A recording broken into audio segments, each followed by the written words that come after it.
imagine this. You're happily married. You believe you have decades ahead of you. You've got time, you've got plans. You have this shared future that's still unfolding. And then, in the wee hours of a January morning, everything changes. In this conversation with Kimbra Rodriguez, we step into a rarely spoken reality of what happens to the woman who goes from being the wife to being the full-time caregiver. We talk about the emotional whiplash, the quiet grief, the love, the exhaustion, the loss of identity, and the strength that no one prepares you for. Let's go listen. Kim, Yes. who are you in this season of your life? That's a very good question. I'm in the process of figuring that out. I seem to have lost myself through the years and through the way. And I have found that I am now waking up and I'm rediscovering and don't know exactly who I am. I know I'm compassionate. I know I'm funny. I know I'm spicy. Um, but who I am to the corner, I'm still discovering. And I'm having a lot of fun on that venture as we speak. I'm having a lot of fun figuring that out and feeling the confidence behind that journey. So, what did you have to learn the hard way? You are here today to share a story of what women need to hear. So, we want to lean in. What have you learned the hard way? What I've learned the hard, excuse me, what I've learned the hard way is that life doesn't come with guarantees. Um, when we're young, we meet the right person, we fall in love, we get married, we say those vows, not really taking into account what they mean. It's just words that they have us recite in the ceremony. When life throws you that curveball and you're like, oh fuck, what just happened? That's when it really hits you. Um, my husband and I, we met at 19 years old. We were fresh out of high school, had our whole lives ahead of us. We dated for 6 years, got married in 2002, and we said our vows. We were like, okay, this is it. This is the person I love. This is the person I'm going to spend the rest of my life with. Then in 2019, at the age of 42, my husband suffered a massive stroke. And that totally changed our whole perspective in life. Um, we went And from this, yeah. what describe that whole perspective? What do you mean by the whole perspective? What changed? Be specific, be more specific. Well, when we were young and carefree, we were each other's partners. It was give and take. It was equal. Whatever, there was no, oh, well, I'm the man of the family or I'm the woman.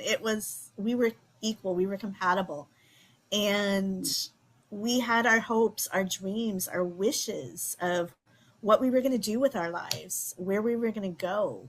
And we still had so much life in us that in that split moment where I see my husband laying in a hospital bed, hooked up to machines in a coma, it's like all those hopes and dreams just vanished in the blink of an eye. And when he came to and I realized I'd have to care for him and you know, be there for him in a new perspective, it really changed those words in sickness and in health. and for better or worse that we vowed at the day of our wedding. Oh, Because now I wasn't, oh, go ahead. okay. If I can stop you there, how did that make you feel? Like what were you feeling when you were sitting in the hospital looking at that picture? What was going through your mind? At that moment, I still had hope.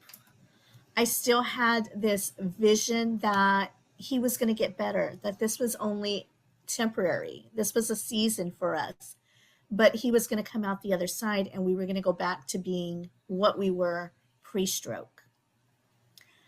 Um, and I kind of went into a survival mode of I just got to get us through this point in our life and then everything's going to be okay. Everything's going to go back to the way it was. Now here I am 7 years later on the other side of that and realizing that not much has changed in those 7 years. Not much might change. I mean, there's still some hope, but it's very limited. From the And so, perspective of what hasn't changed, from the perspective of his physical capacity, or from your interaction with each other, like from what hasn't changed? well, both. His physical capacity is not that bad. I mean, he's able to take care of himself as far as feeding himself, bathing himself, dressing himself, but it's the mental capacity that has been. And so I've gone from being the wife to being the caretaker, being the partner to being the authoritative. It's like, no, you can't do that, or no, you can't go there, or you need to go do this. And so it feels almost like a parental role instead of a spouse. And so that perspective has changed. Um, and that has brought about a lot of loneliness, a lot of guilt, because it's like, I shouldn't have to talk to my husband like he's a child.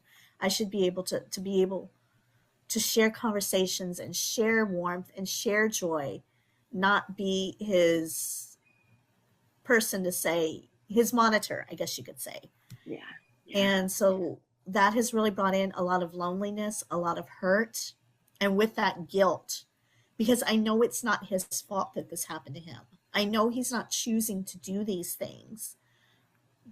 But at the same time, it leaves me feeling like what happened to what I had, and missing that love, that joy, that intimacy that goes on between a husband and a wife that is no longer there.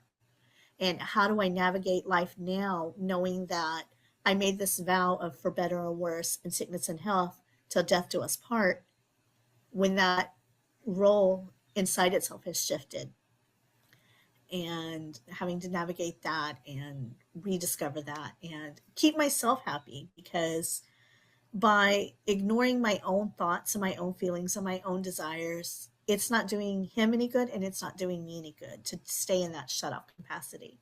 So now I'm at a point of just rediscovering all of that. And as I wake up for this survival mode, looking at that new role and wondering how we can make that fit, to make that, to keep that promise that we made to each other. What still makes you, after 7 years, what still makes you keep that promise? Because that's a lot to shoulder. That is a lot of, like you said, the half and half, where you have a teammate to, you are the captain of the ship, the end. So makes you, what gives you the strength to keep that vow? Part of it is I have an amazing support group. I have some beautiful, amazing friends that whenever I'm feeling lonely or lost, or I just feel like I can't keep going, they're there to listen. They're there to not judge or to not say, well, you should do this or you should do that. They're very supportive in their love and compassion and just holding space for me.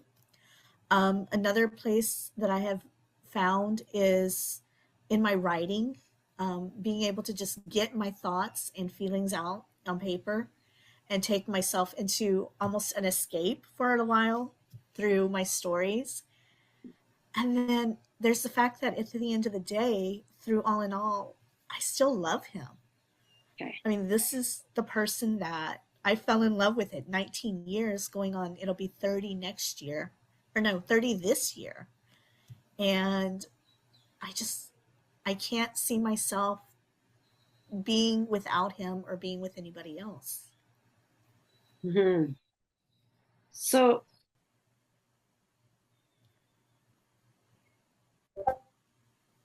can you take us back to a moment where, like that moment when it first happened? Did Was there any warning sign what that you perhaps didn't see or that your husband didn't see?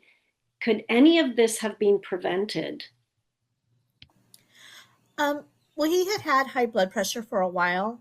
My husband, before the stroke, he had anxiety and depression. And he was very stressed at the time. He had a very stressful life. He was going to school full time. He wanted to become a, he wasn't sure if he was going to be a massage therapist assistant or go on to be, I'm sorry, not massage, physical therapy assistant or go on to get his doctorate to become a physical therapist. Wow. So he was going to school full time studying for that. He was working overnight at a convenience store, which is a highly stressful job in itself. He was dealing with stress from his family. So all of this was piling up. He was on medication, but typical man, he's like, I'm in my 40s. I'm too young. I don't need to be taking meds. So he kept having these massive blood pressure spikes. And we'd go to the ER and the doctor would tell him, you need to take your meds. Your blood pressure is way too high. When you do this, it thins the veins, which is makes this a possibility. Um, and the night it happened, we actually had a conversation earlier that night. And he's like, I really do need to start taking care of myself. I need to start taking my meds regularly. I need to start meditating or something to ease my stress. Um, this is just too much. And so I told him, okay, well, in the morning, we'll make an appointment for the doctor to refill your prescription, get a checkup and everything. And we had made all these plans that night. And then at 2 a.m. when he came to bed, that's when it hit. Were you awake or were you asleep? We were awake. We were talking, getting ready for bed. We were there talking. And he said he had this massive headache. And so he's like, well, can you get me some Excedrin? Which I found out after the fact that was the worst thing I could have done because that makes your blood pressure go even higher. So at this moment, his blood pressure was so high and he had been spiking like that so much that his vessels in his brain were literally thinned out to where at that moment it burst when I gave him that Excedrin.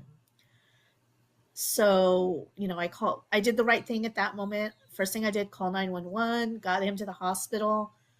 That's pretty much what saved his life. But it was just that fast of, okay, we're having this conversation about I need to get my health in order. And now this is what we're dealing with. Goosebump moment. It's like Yes. it was almost um, it was almost palpable. Like Mm-hmm. there's that corner. Oh, so Yes. what were you most afraid of that night when all this was happening so fast? That night, what did you ever become afraid at that moment of something? Like, did fear creep up, or you were just the kind of person that goes into action and then you think Yeah. about it later?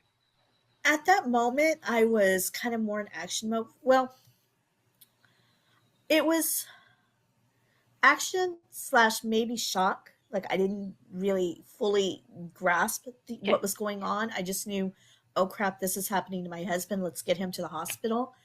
Um, and it wasn't until I got to the hospital and talked to the doctor, and she explained exactly what was going on that the fear started to creep in of, oh my gosh, I might lose my husband. Okay. But I remember he was still conscious when they got him to the hospital.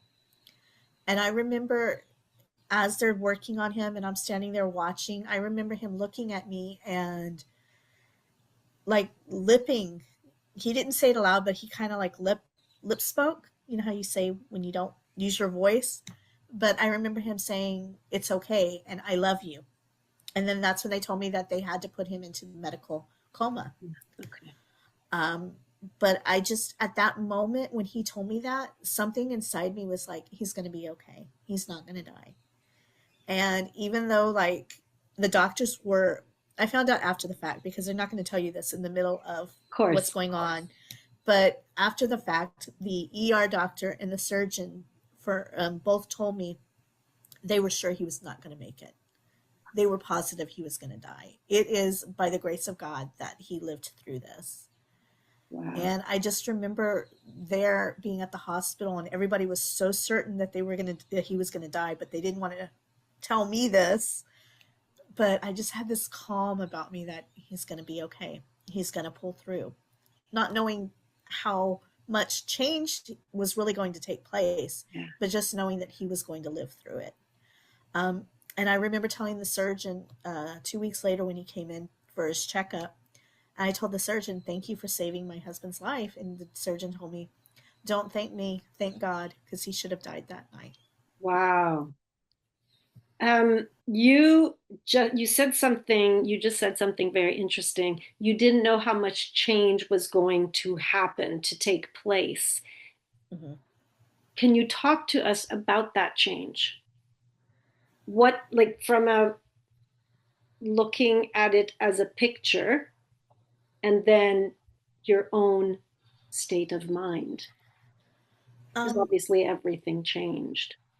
right. Like I Despite said, that calmness, mhm. what's that change? He went from being a carefree, young man with his own thoughts and opinions, and he loved to sing. He loves music, so he would sing to me. In fact, that's the first thing I fell in love with him the day we met. We were going out with a friend to a movie on a blind date. We didn't know it, but it was. And the radio didn't work in the car, so he sang. And I just remember when I heard him sing, that was like what did it for me. I was like, okay, this is the guy I want to be with. But just going from that vivacious person with thoughts and opinions and dreams and desires to at first he couldn't feed himself. He couldn't breathe on his own, so he had to be on oxygen. He couldn't talk. He couldn't sing. He couldn't walk. His right side was paralyzed, so he couldn't move it. And then, of course, through therapy, he gained the ability to walk again, to dress himself, but yet he still has communication issues. So that man who would share his hopes and dreams with me and sing to me every night and every morning is not there. There's a piece Um, that disappeared. Yeah. mhm. And it hurts. It's hard to remember waking up. There's this one song that I love called "Good Morning Beautiful," and he would sing it to me every morning when we'd wake up in the morning. And I miss that. I miss waking up and hearing his voice sing those words. Oh, wow. So I'm gonna cry. Sorry. Thank you for sharing that with us. Yes. So, what do you see now that you couldn't see then? Um, Definitely that there's no guarantees in life. True. Like I said, we think that we have this perfect life, that things are going to go great. You're going to grow old with somebody. You're going to have this amazing life, and just how quickly that can be taken away. Also, to cherish that moment of when you have those good things, because, like I said, you don't know when it's going to be gone. Mm-hmm. Um, Mm-hmm. Definitely. and you just got to keep going. I mean, I know everybody says I'm strong, and I just look at it like I don't have a choice. I mean, yes, this happened. Yes, it's horrible, but life goes on. Life doesn't stop because something bad happens. Bills still need to get paid. things still need to be taken care of. So you just got to keep going. And so to me, there's I don't look at myself as being strong. I just look at myself as taking a situation, knowing there's no other option, and just going with it day to day. Yeah. Making the best out of it. Yeah, Exactly. Yeah. absolutely. Very woman thing to do. Yes. And what do you think, speaking of women, what do you think women don't talk about enough when it comes to this? Like, why is it that we don't have these conversations? I think part of it is the guilt.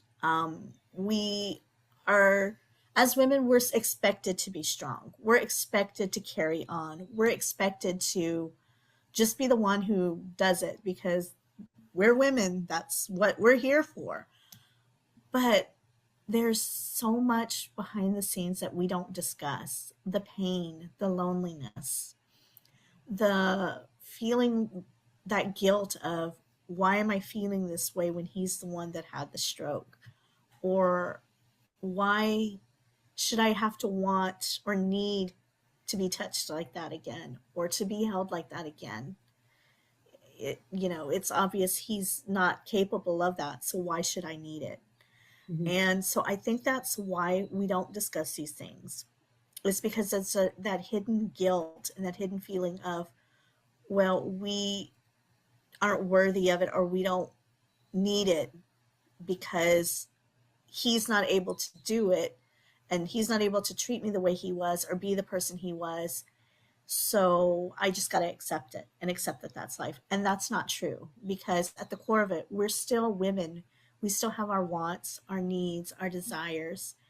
And situation doesn't change that. And we need to be able to see that and honor that, and have these discussions so that others know that it's okay to feel what you're feeling as you're going through it.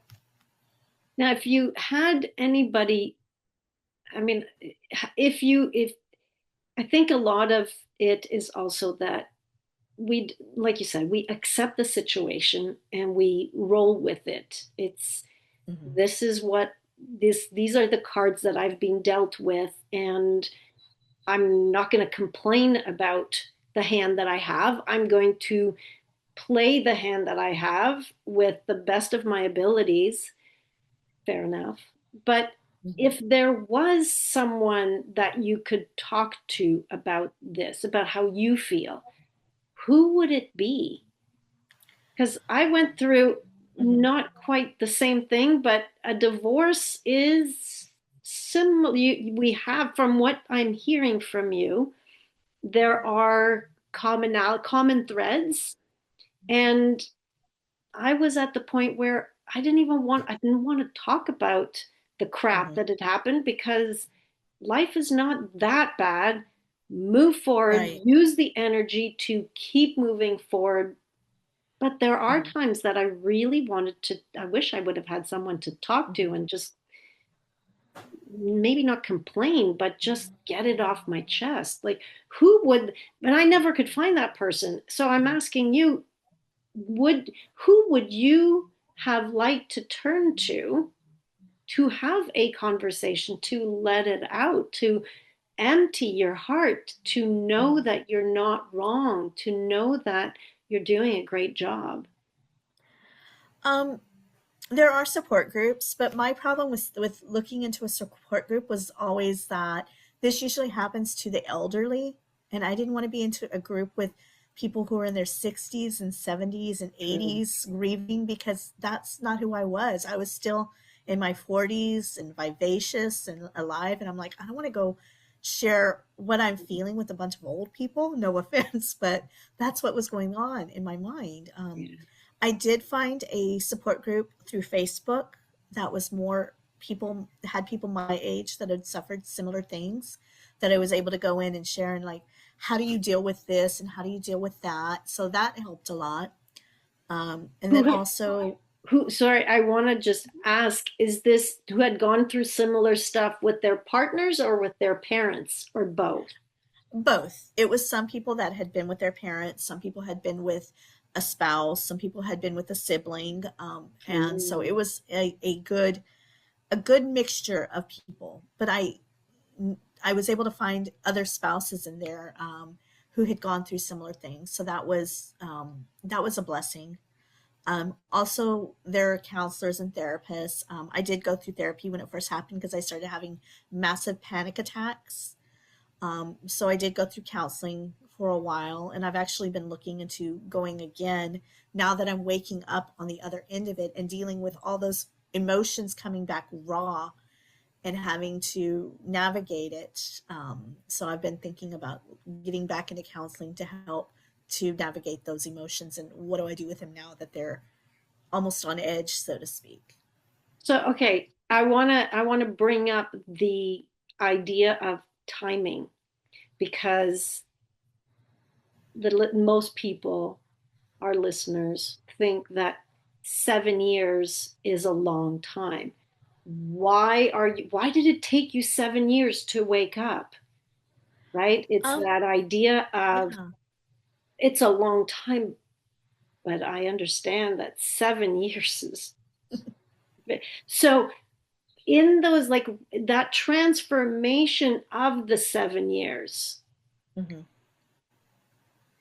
does it feel rapid or does it feel very slow for you or that development? Can you speak more about that? Um, I hadn't really even thought about that. I mean, I almost look at it as, how they say the 7 year itch that hits. I'm almost wondering if it has something to do with that because of the timing. But when I was going through that time, it's like time moved very rapidly. It's like, okay, well, it's been 1 year, 2 years, 3 years, 5 years. And it just, it's like time kept going on, even though I was stuck in this survival mode. Um, and it wasn't until I started writing again, because I used to write when I was younger, and something clicked inside of me. It's like, ooh, I should write a book. So I started writing, and as I was creating these characters in this world, that's when it all just kind of like clicked and everything just woke up.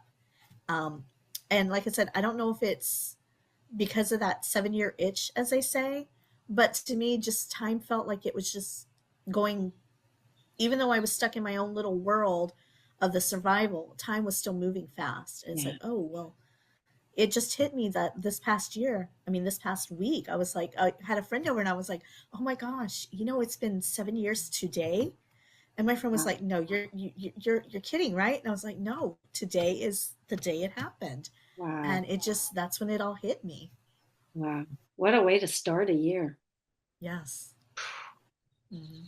So you said something about your writing. It's interesting because obviously to me it sounds like your awakening to being coming back in touch with yourself Hmm. was about tuning back into you through your creative expression.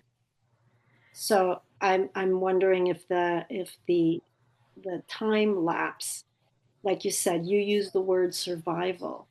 So Hmm. when you're in survival, definitely time moves quickly and you feel like you're constantly running. Hmm.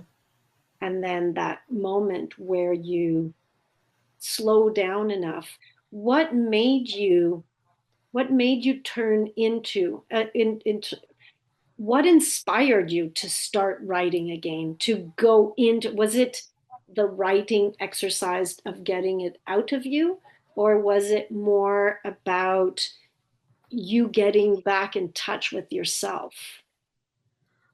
I think it's a lot about getting in touch with myself because my book that I wrote, it takes place in the 90s, which is when I myself was a teenager. Okay. And of course, the book is a young adult. It takes place in my hometown. So I was already, as the story was coming to me, I was already connecting with those pieces of myself. My youth, when things were carefree and I was happy and young, the music that I listened to that, brought joy and peace. My town that I grew up in, I put in different places that I went in my youth. the movie theater we went to, the restaurant that we ate at that my dad used to work at. And so all these pieces of myself were going into this story, even though it was through different characters. And I think that's what woke me up, is Wow. getting back into that mindset of who I was at 16 years old when the book takes place. So really, it's about your healing path at this moment. Mhm. I like it. I like it. Since we're talking about your writing, what are Mhm. your next plans with that? Is that the person that you're going to be from now on? Are you stepping into your creative power moving forward? Most definitely. My book should be published next month, and I already have the second one almost written, and I have plans for a third and a fourth. This is I'm a also series. starting. This is a series, yes. I'm also currently working on another side book that has nothing to do with the world that I've created here, but it's still bits and pieces of me in it. And so, yeah, I would love to be able to become a professional author that just spent all day writing and publishing books and going to book signings. I think that would be a dream come true. And so, yeah, I definitely see more writing in my future. So with this idea of going, like obviously writing you can do in your own time, being um, being able to go out of the house, what happens with since you are the full-time caregiver to your husband, what happens when you go out of the house? Can he stay behind? I mean, I don't know anything about this. This is Um, we've never tried it. Um, I mean, technically, like I said, he can bathe himself, he can dress himself, he can do whatever. So it could be possible, but because of the memory, I worry about it. Because if I tell him, oh, babe, I'm going to go to a book signing, and he forgets and he can't find me, who's to say he's not going to freak out and call 911? My wife's missing. yeah. So that's been a big fear of mine. And so I don't leave him alone unless I'm going to run up to, like, say, the convenience store. I'll run up and get what I need and come right back. But he goes everywhere with me. Okay. I have an office that I work at sometimes out of the house, and he'll come with me to the office. I've got a TV set up in there where he can watch his TV and relax in a recliner and just sit back and relax. But wherever I go, he goes. So if So I'm doing book signings or whatever, he's going to be right there with me. I was going to say, can you paint us a picture of what life looks like when you're in that kind of situation where everything has to revolve around him? Um, Or it can does be it? difficult. Well, it does and it doesn't because, like I said, since he can kind of take care of himself, I just got to make sure that he takes his meds, that he takes a shower. Sometimes he'll get hungry and he'll get lazy and not want to fix himself something to eat. So then I've got to do it. Um, but for the most part, he does his thing. I do mine. Sometimes it can get a little distracting because, like, if I'm working on my computer in the bedroom and he wants to watch a movie, he wants to turn it up full blast, and I'm like trying to concentrate on work, so that can be frustrating. Or if I'm in a meeting here in my laptop in the other room, he'll come in and he'll start wandering around, and that can be distracting for the meeting. I'm very blessed though that the people that I work with understand my situation and they all love him. And so they'll say hi to him if he walks in, or they'll laugh when he laughs. They just love the sound of his voice. And so I'm very blessed for that, that I have very understanding clients. And that's a good point. I never even thought about it. What were you doing before this happened Um, professionally? Professionally, I was kind of doing the same thing. I Okay. worked for a guy that had a business. We still partner together, but I'm no longer his employee. We just work together. You And were working from home already? no, I was actually working full time at the office. Okay. And that's why he had it set up when the stroke happened that I could take him with me. But when Okay. his business started to falter, he had to let me go. Okay. And so then I was at a point where I was like, what am I going to do? Because no other boss is going to let me bring him into the office with me. Nobody is going to let me take off 2 or 3 times a week for his therapy, for his doctor's appointments. I mean, what do you do in that moment? Yeah. So I prayed and I was like, because I'm a very spiritual person. I believe in God. I pray. And so at that moment, I did that. And I was like, what do I do? How do I provide for us? And the voice came to my mind, whether it be Holy Spirit, God talking to me, the my own intuition, something. I just heard this voice say, start your own business. And I was like, okay, that's my answer. That's what the universe, God, everything is telling me. And so it started from there. And When was this? 29, this, 2020. That was yeah, already this, 2020? this was 2020. Okay. And so I reached out to him and I was like, hey, you know, the clients that I worked with you on this project you're no longer doing, is it okay if I reach out to them and see if they need help with the websites I built for them? And he was more than gracious. He's like, yes, let me send you their contact information. And Wow. so I started getting my first few clients. Then coaching programs I was in, those people started reaching out to me and it just started blossoming. Good. Yeah, I was going to ask you, Mm-hmm. in that situation that you were in, where everything changes from one day to the other, how does one financially cope? A lot of What, prayer. what was going on in your mind at that moment, especially in the US when Mm-hmm. you're also, how long was he in the hospital for? He was in the hospital for a month and then he was in a nursing home for a year. Okay. So, So, and I was great blessed that the guy that I was working with at the time, the first 2 weeks we didn't know if he was going to live or die, so I didn't do any work, but he still paid me. oh wow. Um, and then the time that he was in the hospital and then the nursing home, he allowed me to work from those facilities. To, I just needed to go in if we were having a meeting, a team meeting, and I needed to be there for that. But then I'd head off and go straight back to the nursing home or the hospital to be with him. And so for a year, I worked remotely doing that at his bedside until I was able to bring him home. Wow. And then once I was able to bring him home, that's when my boss set it up to where I could bring him into the office. So that way I could work from there and still have him to look after. But I'm also thinking, like in the US, did you guys have insurance? Did you Um, for the all first, the, yeah, yeah. the first 6 months were difficult because here in the US, you can only enroll in insurance in November and March. Okay. And when this happened, we were young, we were carefree. We don't need insurance. What do I need insurance for? You know, so we didn't have any. And it took about 6 months. I was applying for state aid, Okay. um, but there was so much, like they kept making mistakes and it would get canceled, and there was so many problems that it took about 6 months. We were blessed that the nursing home that took him in was under the contingent that once his aid was approved, then they would start getting paid. Okay. So they let us stay there for 5 months free of charge. Wow.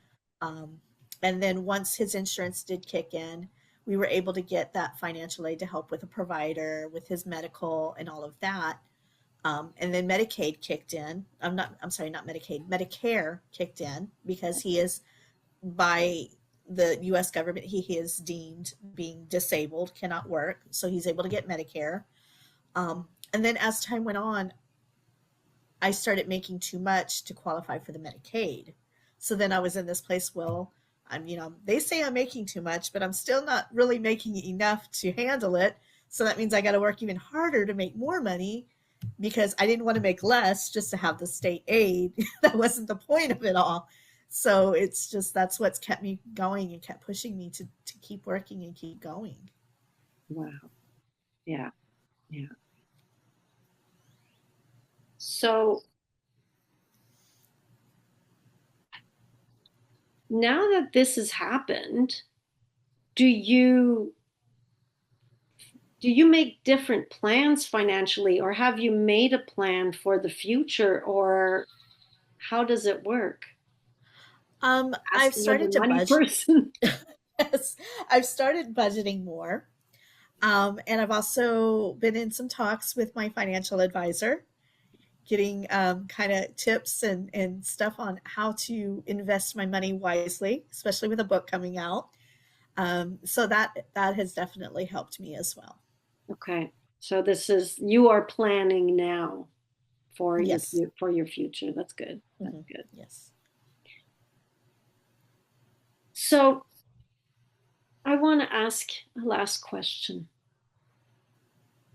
If someone listening is quietly living a version of what you went through, of this, what would you want them to know? You're not alone. Even though it's not talked about, even though it's something that you feel like the whole world is telling you, oh, you're just so amazing and you're so strong and I admire you, and you feel like, what the fuck for? You're not alone. And if anybody ever feels that way and they need somebody to talk to, they can always reach out to me. I'll be more than happy to talk with them, to share my story, to hold them, and to let them know that it's okay to feel these feelings. And we can get through this together. Thank you.